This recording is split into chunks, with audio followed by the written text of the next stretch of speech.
Hello and welcome to this quick demonstration of video streaming over YouTube Live. I'm Stephen Pritchard. If you've been following our YouTube channel or follow us on Google+, you may have seen some of our demonstrations of Hangouts on Air.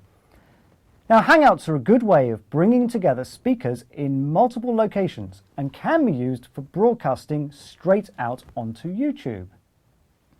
That's great, but it's not the only way of creating a broadcast over YouTube. There's also YouTube Live. You can start either a YouTube live stream or a Hangout on Air from your YouTube channel, but they do rather different things. A Hangout on Air is based around Google's multi-participant video calling technology in Google+, and it works through a plugin in a web browser. So all you really need to start off with is a webcam and a computer or a tablet. YouTube Live is more complicated as it uses separate encoding software. Google provides a free application for the Mac or PC, or you can use Wirecast from Teradek or another commercially available streaming encoder. Why then would you use YouTube Live instead of a Hangout on Air? Really, that's for simplicity and quality. Simplicity because YouTube Live takes a single stream and then broadcasts it. It doesn't have the multiple speaker support and interactivity of a Hangout on Air. You can also use more than one camera, as we are here, if you have a vision mixer or a computer with multiple video cards. But once the stream is up and running, it's pretty straightforward from there.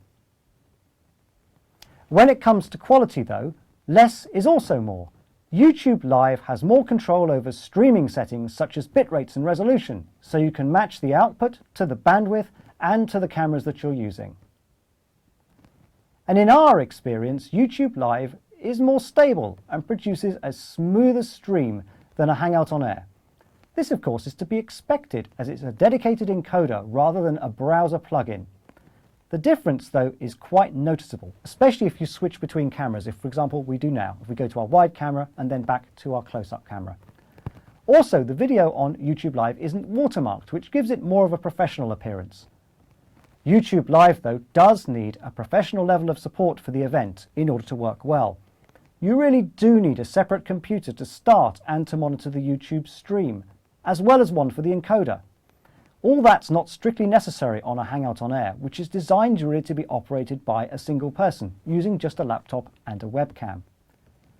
As with a Hangout on Air, you can download your video for editing after the event, and you have a similar amount of control over how the event appears, both on your YouTube channel and on your Google+ page, before and after the broadcast. And of course, both are free of charge.